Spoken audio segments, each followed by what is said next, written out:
start with Sarah. Let's start discussing the understanding more the exit strategies in the African continent. As a founder of V3 Factory, what is the support needed for startups to exit in the growth stage, and how do you think they need to balance short-term growth with long-term exit planning? Thank you. Thank you. Can you hear me? Yes. Thank you for the question. So I think it's very important to understand what an exit is for the audience. So startups at some point, the objective of founders being a majority stakeholder is at some point, usually they either like merge with a bigger corporates or bigger startups that end up by absorbing them, or they do merges together, or they end up by a complete acquisition, and the ideal scenario would be an IPO. So this is what an exit is. So to talk further about how can founders think of exits, I think it's important to start thinking of exits very early on and understand that the startup should be growing super fast to be able to be acquired within the span of 5 to 7 years. And it's very important to understand you as a founder, and it's a very redundant questions among investors, what is your exit strategy? And what are you actively doing to kind of get closer to that? So it's very important, and this is an exercise that is done even early on.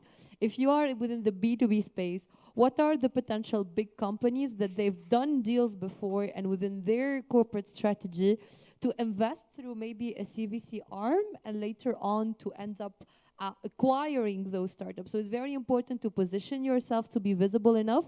Maybe they can become your clients, maybe you can become your partners. If they have a CVC arm, you should be part of their pipeline. If they have any innovation programs, you should definitely fit in those pipelines. So it's very important to understand that early on. Same for B2C. I think it's very optimistic to discuss about IPOs. I think even within the African continent, given that, for instance, Jumia today just shut down because the initial plan for Jumia at some point was to IPO, which is still preliminary for our continent. So one thing also we've seen is a lot of merger that is happening within startups a bit everywhere in the African continent, but also within the, if let's not talk like big stuff, like for instance, for Instajib, the acquisition happened after an investment that BioNTech CVC has done before acquiring them. The second trend that we're seeing today is startups that are merging together to be able to cover a wider range of the continent. It's very important to understand that these dynamics exist in Tunisia. There is a company and startup called Lamma, which started in Tunisia and Morocco and then ended up merging with Appetito, which is an Egyptian a startup within the same field, that they ended up merging all together with a startup that is a bit bigger in Saudi Arabia. And within a span of 3 years, the whole startup is able to operate in 4 countries within the continent. So I always advise founders that as part of what they do is to be aligned with similar startups in this space of the continent, to be aligned to them, so they can either merge, or the bigger player that is raising Series B or a bigger round might end up acquiring them or partially acquiring them. So all this to say that it's very important, one, as a founder, realistically speaking, even at earlier stages, to understand the dynamics. It's very important to see comparable business models a bit in the Western world. If they got acquired, how did they get acquired? Was it by a big company? Was it merging? Was it really from a strategic partner or somebody that does it pretty much the same thing? And to try to use those events, use those opportunities to get closer and to fit into, or to be shown in the radar they need to be shown at. Thank you. So, I mean, do you actually agree that startups need to start thinking about exits that early? And in your opinion, what's the main factor for evaluating the exit strategy?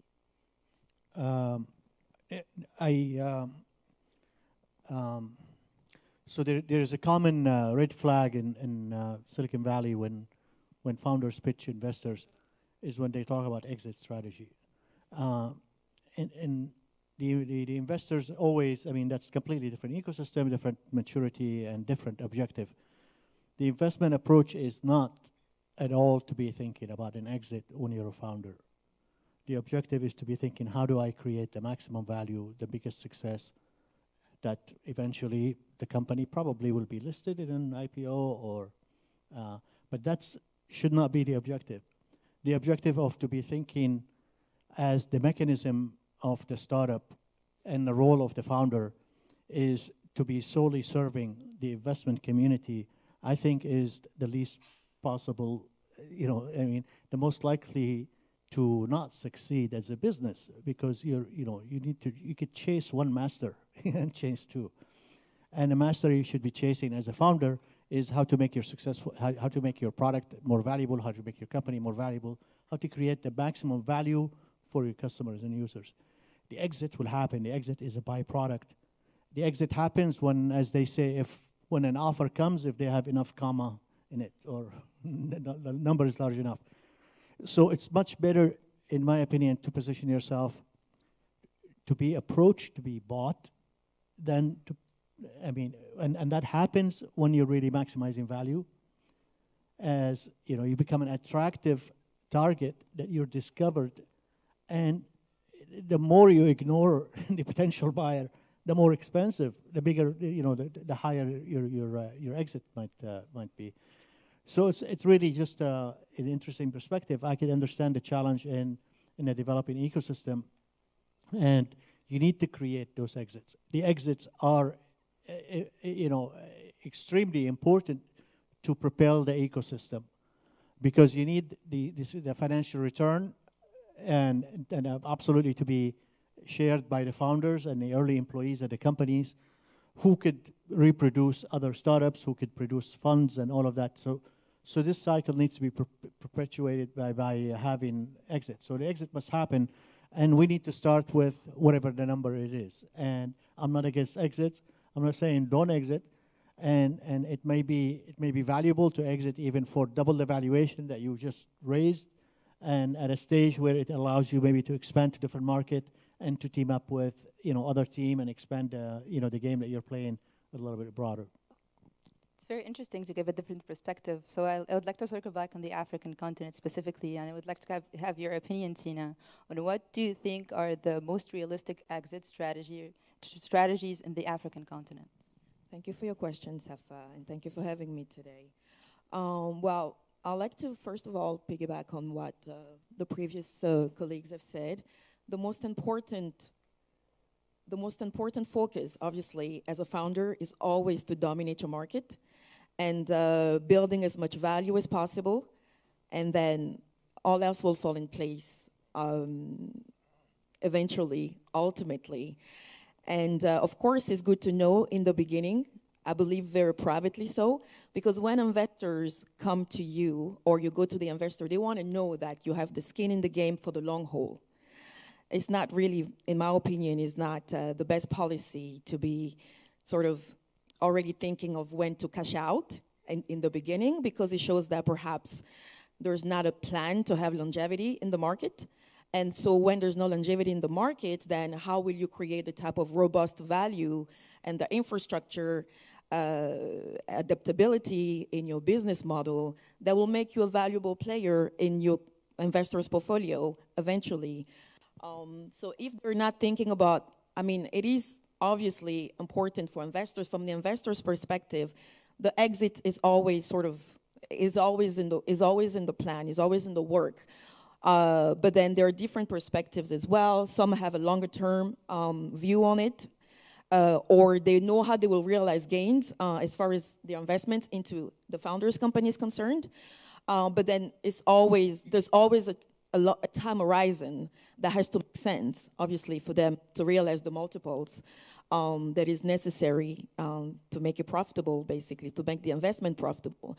But from the founder's perspective, which is always important, because as Fadi has said, it's always really about you staying in the market and being as valuable as possible. So to attract as many investors as possible. So since we're here to speak of the roles of the investor and how it benefits the founder's exit strategy. So to begin with, since we are here talking to startup companies at quite early stage or close to the early stage, despite the long advancements, the notable investments that we've seen here, let's say, notably from the companies that have pitched during this edition of the Africa Arena, or in general, generally speaking, the most, obviously, the most common, or should I say, predominant mode of exit, it will be starting naturally with, it will start with a merger. It could start with a merger. So it means, you know, identifying and staying aligned with other players in your market and seeing how value can be expanded through, obviously, capacity building or synergies that can be created, either from similar operations or, you know, start trying to gain more value, gain more range of operations by those sort of mergers, which will make, obviously, the company more attractive to an international acquirer or investors to begin with. And so that leaves us, obviously, with the other options, that is the acquisition process. So with the acquisition is that your company is positioned very attractively for a purchase from either a larger corporation, who are looking to perhaps not take up too much time in building up the same capacity that the founder of the company has already been able to achieve in the past years or so. They probably want to supplement or complement what they already have in place, or perhaps acquire new technology. And so the acquisition is definitely quite a very common model that exit is made for founders, if obviously it is in their ambition to do so, to sort of relegate or renegade on what they've spent their years building in the past decade or less, depending on the duration of accomplishment that they were able to build their models or the businesses. So that all depends on the founder to begin with, but the investor is there to provide, obviously, I will say the advisory side of things is extremely important, because the exposure that the investor has typically on the international market, as far as their views in the international market is concerned, they have a larger scope of what will be the best, should I say, purchase value, and can be able to determine that as well when it comes to the type of covenants that are already existent with themselves, but also to see how their exit will be useful from both their perspective and from the perspective of the founder as well, considering that it is a mutually beneficial situation, and obviously on the buy-in side as well. So yes, when it comes to the acquisition, it definitely is a very pertinent mode of exit for both either the investor, who can also want to exit during that particular, sale of assets, or for the founder themselves, if they choose to also do the exit during that particular sale. And lastly, which is quite what we say is quite of a unicorn process, which doesn't happen quite often, especially in the context of African startups or African companies, even some growth companies as well, is the IPO process, reaching obviously the stage whereby a company is able to list on a stock exchange, either on the continent or globally. So here, as you may know or may not know, I'm sure, in Africa, we do have a couple of exchanges, but what's more obviously attractive for a lot of founders is to trade, obviously, on international markets, especially for tech companies like the likes of many we've seen today. What they find attractive is to list probably on the NASDAQ, for instance. It's very prominent. But then that comes with a lot of compliances, with a lot of stringent requirements to be publicly listed. So in that case, it just depends on the type of I would say, stages that the company what have been able to achieve, whether if they have not matured enough to be in the position of to be acquired by larger corporate. Certainly, of course, that sort of does not make them a great candidate for the IPO. So I will say, when it comes to the tech space, the merger stays quite an attractive option for a lot of the techs. Thank you very much, Safa. Thank you. I agree, definitely. When it comes to the African continent, it's key to have good partnerships to acquire acquisitions, to provide acquisitions and mergers. And I would like to hear from the other side of the panel if you have any stories to share for investors that influenced significantly and altered the startup's exit, whether it's on the good side or on the bad side.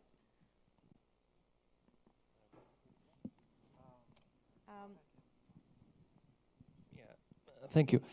Just one last thing on what was said by all of you is one maybe thing that maybe startup founders should focus on is fundamentals, like especially the company fundamentals, especially on the startup stage, meaning revenue and let's say EBITDA. As Warren Buffett always, his motto is to invest in fundamentals, not market trends. So that applies no matter what the company is. So for startups, if you show that you have a steady revenue generation, a business model that works, and that is scalable actually, and also that you are profitable on the way to be profitable, then that would automatically attract investors. And then it's the advantage here that you have is that you would have the, let's say, freedom to choose what kind of investors you want in your company, or what kind of company would acquire yours. And then depends on your objectives. Since you have great fundamentals, you can even refuse offers and not run after potential investors. The idea is that you keep growing your company, and then at some point you will have investors. And we've seen examples of startups who refused offers, even famous ones in Silicon Valley, etc. That at some point refused offers, and then they kept on growing, and they become big enough to even become the acquirer of the first company who made offers. So that's one thing I would like to add. And then back to your questions. I mean, we have an example, InstaDeep, for example. We all know the story, but I mean, we have seen that InstaDeep they got with BioNTech when it was the right moment and the right partnership, especially to develop the biotech side. So. I mean, you are here present, so you know better.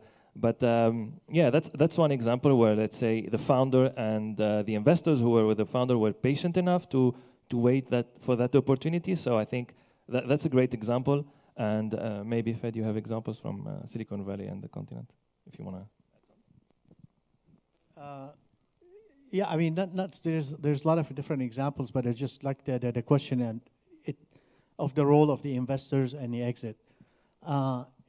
This is really a very delicate dance with the founders and the executive team of the company and the investment community. It's like you need to be aligned, but of course, as an investors, you need to also return your LPs money, and as a founder, you need to return money to the investors who invest in you, and there's always this dance of is this the right time? I mean, they were, Yahoo offered to buy Google for $1 million at one point. There was like these stories, like they're countless, and how things could change. But the issue is like, there is definitely a role in this dynamic relationship, but it has to be focused on this common vision of like, what is the maximum value that we're creating for everybody in this case? And how is this value is most equitable for everybody to win out of it.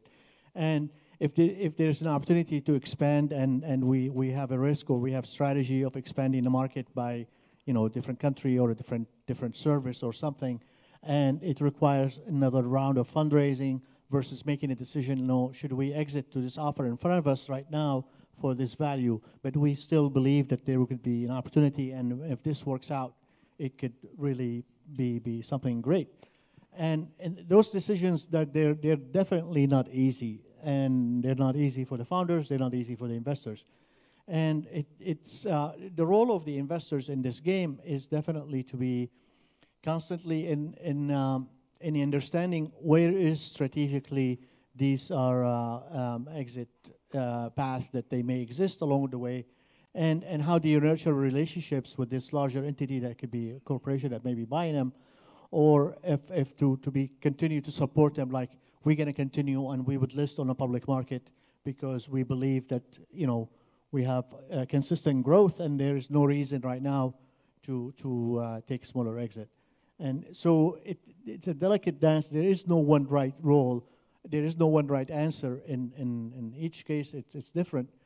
But I think it's just, how do you keep the objective aligned through a healthy and a good relationship between the investors and the founders, and transparent and common objectives, and having a good board to advise who may not also be part of the investment team. So pretty much to add on a couple of examples. So the first thing is investors today, by their LPs, they face a lot of, especially now as a lot of VCs are trying to raise their third fund, is can we in this continent make sure that we're having exits, especially that the ecosystem is being matured up, and a lot of VCs are trying to actively think that maybe investors should play a harder role into influencing the exit to kind of guarantee for the LPs that this is indeed an interesting mark. Yes, Tanya, I do believe that it's becoming, especially there's a lot of investors, they view it as a longer game. Founders do need to focus on fundamentals, but because of the major requests and the winter time that we're now hearing VCs are talking about, it's important to start to have an idea around that and to study it. Around examples, myself, I've seen many startups here in Tunisia, not necessarily within the continent, whether as part of my experience in Flat 6 Labs, where they were having a large portfolio includes having startups that may do things that are similar, and at some point, and as an investor, you have to make a choice. Do you really want them to merge or not? Because merge come with a huge risk. Because what would make two dreaming founders that are very determined to kind of grow, and then they decide to merge? And being an investor of both, you have an intrinsic responsibility of not only ensuring that they move forward with that. We've seen this years ago with Monresto and Vint, that they've together decided at some point that one would acquire the other to move forward. So I think also investors share the risk sometimes to ensure that the merger actually moves forward, or the acquisition, so that relates with a huge risk.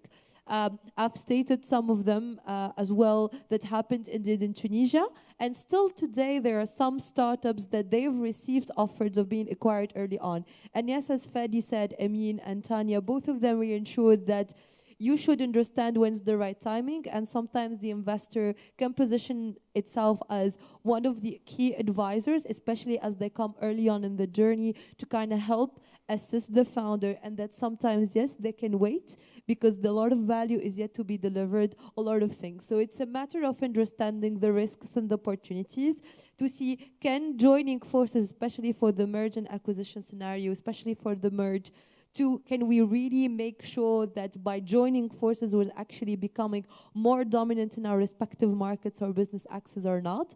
So we didn't see the ecosystem is getting there, and people are trying, we're merging at some point, and then it's not happening. Especially, I've seen a lot of startups in Tunisia getting close to ones in Nigeria, but some are backing up for a moment. So this is definitely a dynamic that is interesting to see, interesting to explore, but definitely the focus should remain on how can I generate more traction, how can I be dominant and grow big enough to be attractive for all the possibilities. Thank you so much. Thank you all for your input. And as far as I understood, there is no magic way of creating an exit plan for all startups to follow, and then the world would be la vie en rose, and then we can all eventually have the exit that all founders would like that. However, I'm feeling that there is more of a guidance when it comes to the exit strategy and certain components that they need to follow. And I would like to touch back with you, Amin, on how you at Cross-Boundary Advisory, how would you guide and advise startups through their exit journey, and how can they shape shift with different levels in their fundraising, whether they have a new acquire or a potential merger. So how would you guide them to find their way and eventually make the best decision? The thing is, I come back to the fundamentals. So basically, there's always one thing we've noticed, especially with working with Tunisian and Moroccan startups, is that the growth story is here when the founder is on stage pitching for the startup and the vision, strategy, etc. It looks great. However, sometimes when you look at the figures, the financial, let's say, story behind it, it's less appealing. So the idea really is what we do is we challenge founders on these aspects, especially when it's about revenue, profitability, etc. Sometimes there are aspects that they're not thinking about them as hard as revenue generation or expansion, etc. And we start usually with that. We discuss that with the startups. We think what makes sense, what doesn't make sense, what is feasible and not, and then based on that, there's a valuation that comes out. Usually, it's a mix between the standard. What we do is that the standard, let's say, valuation mechanisms like discounted cash flow, comparables, if any, especially it's a bit more difficult in the continent since there are not many comparable exits, and then let's say we add premium and discounts to this based on the startup fundamentals, its position in the market, its dominance, its expansion strategy, let's say scalability and other aspects.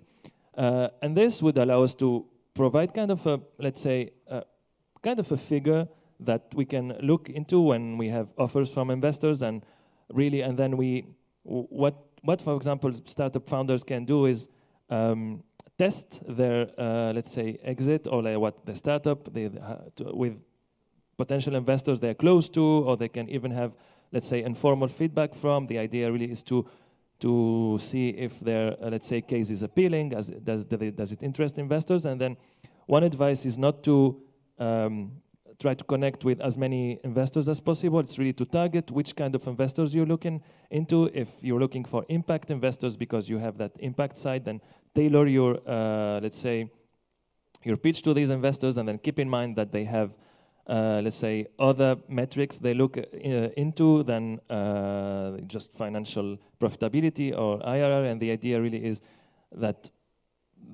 put the focus on these impact metrics, and usually they are more patient capital providers. That would be of interest for you if that's, let's say, the way you look into the startups. This is for, let's say, VC investment, but for the acquisitions, same thing, target the companies or larger corporates that would make sense, where you can see synergies between their offer, what they have, and yours.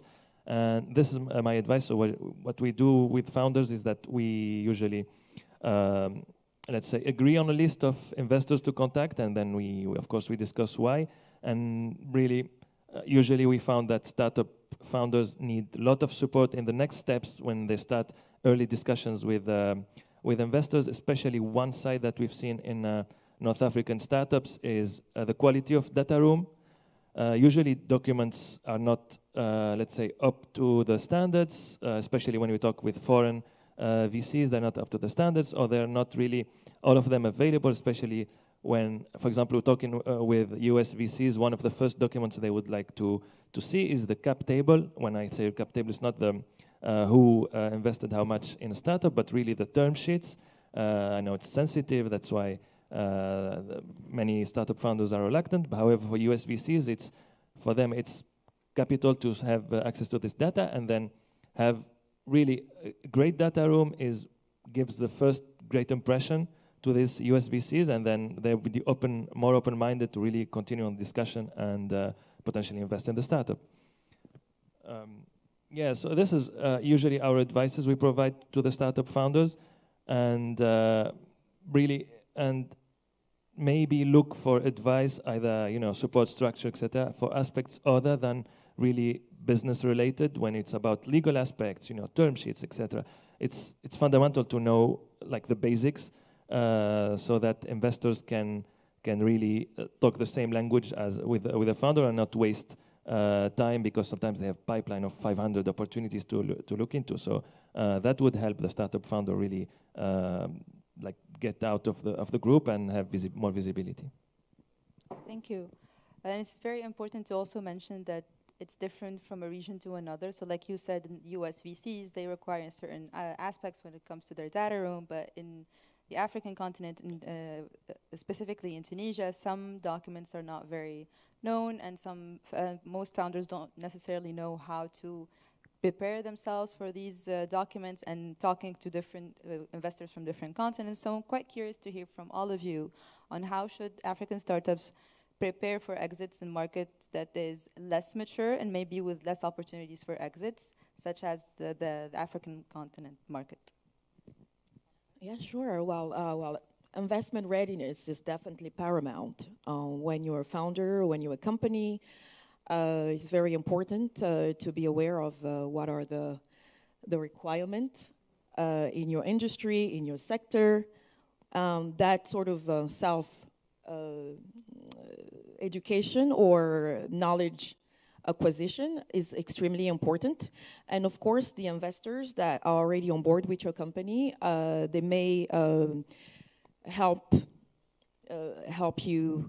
your company get aligned with the international standards of not only in terms of your administration, your internal affairs, your internal administration, but since we're here talking about perhaps fundraising and exit, all that requires the input of other financing parties. It's important to be aware of what are the standard practices, or how you can even go beyond that to make yourself an attractive acquisition target or capital allocation target for investors. So on that note, it's extremely important to have your deal room documents ready, depending on what you wish to raise, whether it's debt, whether it's equity that you're giving for your company, and that from an investor's perspective, it is extremely encouraging, like you said,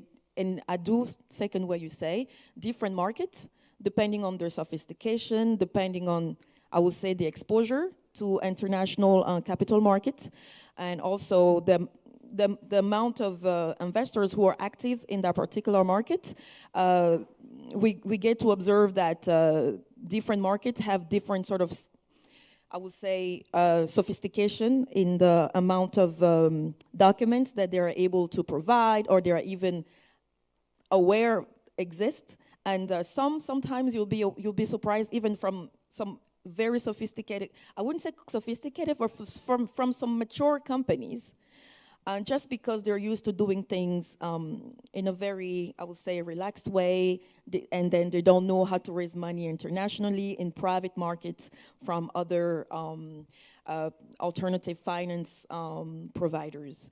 So me coming from operating mostly from, let's say, Central Africa markets, which is predominantly Francophone, French speaking, and I know that a lot of the, let's say, US VCs or PE firms, they will corroborate the fact that they find that there is a bit of a misalignment with what is expected, what they expect to see in terms of financial projections, financial requirements, when it comes to some of the filings that will be necessary for them to have some sort of decision-making, ease of decision-making, so to speak, for their allocation purposes. When it comes to their internal measurements, the metrics, and everything is pretty much standardized. And so from that perspective, then it requires a little bit of,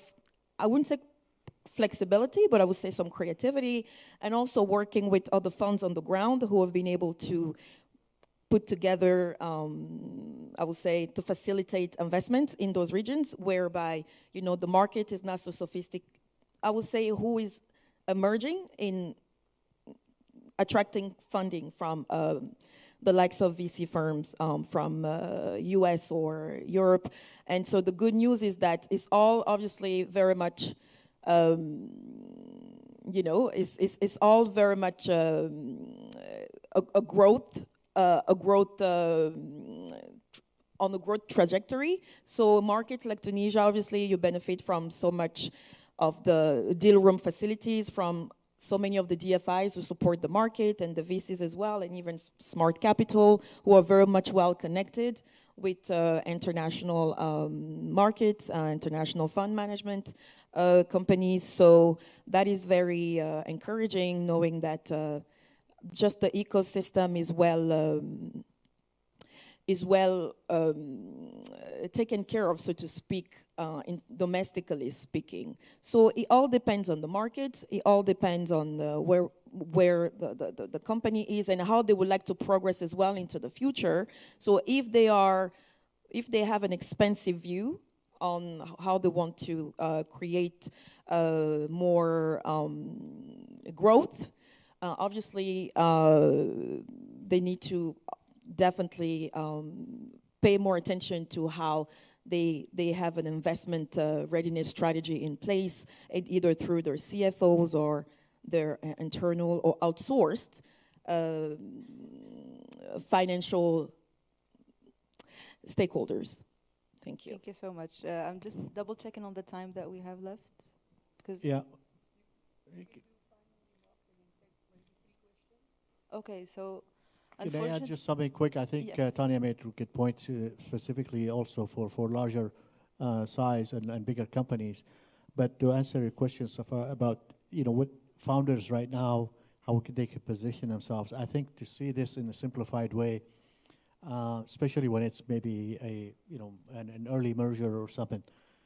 Typically, an acquirer is buying one of maybe three things.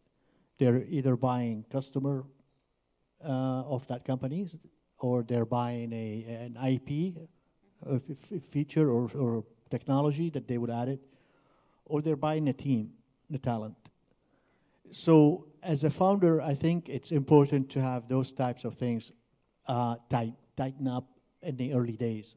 To document the agreements between the employees or the founders' agreements and the ownership, relationship, all of these elements to the business to be tight and not kind of loosey-goosey and kind of messy. So, proper contracts and an agreement in place, protection of some of the IP if there's, legitimate IP to be protected. The relationship with the customers also to be specifically, their agreement with their term of use and all of that kind of things. So just like those are like the basics that just come to mind as, as a small founders, what are the elements? If you're going to be interested by acquire, of course, also who are the other owners of the company, who are the other investors, what's your cap table is going to look like, how clean the cap table is. Be careful of not, to have too many people and too many things and not to use your equity as a, the first wallet to spend from kind of a thing. I definitely agree. Thank you so much. I think we're going to be taking some small remarks. I would rather if we can continue this conversation because it's such a vast topic that we can keep on building upon it. So we'll take some final remarks and then take some questions from the audience. So, Amin, would you like to have the final remark? Start with them. Okay, you can start. Go ahead. That probably was my final remark. Oh, great. Thank you. So, going back to the topic of the role of investors in saving, in shaping exit strategies for startups, it's important to also, as you said, in the cleaning up of the cap table, there is a lot of, sometimes when you onboard early on business angels, when you onboard on love money, sometimes consider of cleaning up your cap table. It could be through secondaries where the larger investor can acquire. So this is something that it's important to always keep in mind. Also in complex jurisdictions such as Tunisia, sometimes localized investors cannot own in the headquarters there is abroad. So make sure that this is one of the things that you take into account. Be well mentored, be well supported. I think all of those elements are very important. The second point I would like to mention is use your investors' network. So if usually investors, they have their LPs, which are usually high net worth individuals, corporate with extensive network, or DFIs that also are with extensive network. Usually we believe that the investor's job stops at the day the transaction has successfully been conducted and we have money in the bank. However, the real the real value of the investor is to understand that this person that you're tying hands with has an extensive network, that investor has LPs to manage, other deals to make, and a lot of startups within the portfolio. So make sure you understand the structure of the fund, the network that they have, to leverage on that.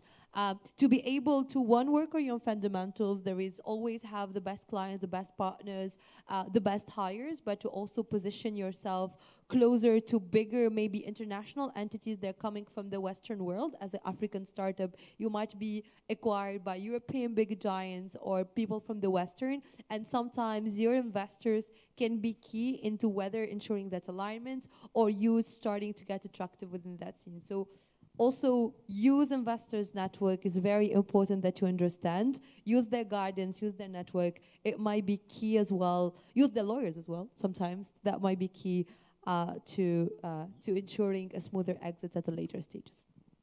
Thank you, Sarah. Yeah. One thing to add to what just Sarah mentioned is really, in addition to that, look for support structures. The good thing with Tunisia, I've seen examples in Morocco, Egypt, and more sub-Saharan Africa, especially Francophone, is that there are support structures, meaning incubators, accelerators, etc., venture builders that are sometimes programs fully funded by DFIs, etc. Sometimes startup owners could be in their own bubble, struggling with daily tasks of ensuring, growth, etc. However, being in such a structure could really open their minds to other aspects and really structure the startup from the beginning to be another day, meaning like ready for exit. And I think every startup owner should benefit to really look for this kind of support. Thank you. Yes, I agree. Well, I'll just to, in culmination in everything that I've said as well, and to also agree on everything my fellow panelists have said. So the investor, obviously, they're here to serve a very important purpose. In conclusion, is that they provide most of the tools that the founder needs to ensure that they have the type of support and infrastructure that they need to secure an ongoing financing plan. So if that means that they can sort of rely on the international network of the investor, which depending on type of investors, because we also have many type of investors.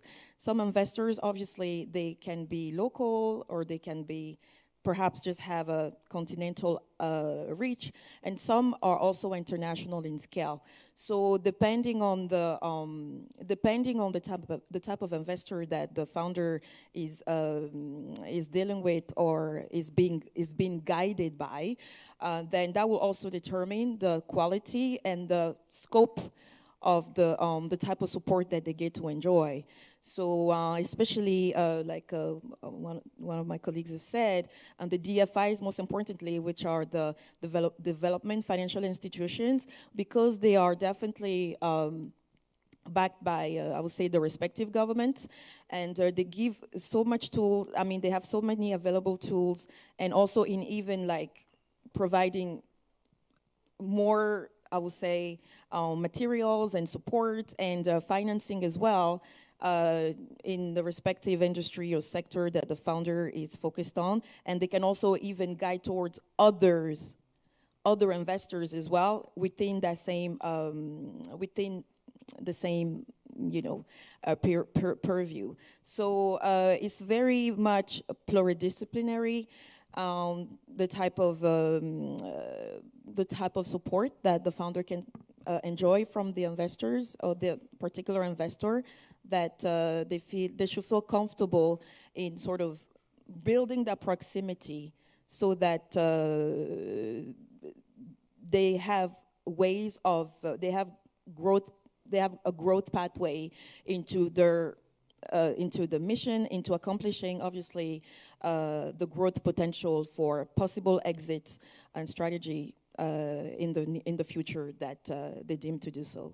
Yes, thank you. Thank you so much. Thank you, everyone, for this panel discussion. It was very fruitful, and I think everyone here in the room enjoyed hearing your different perspectives. you.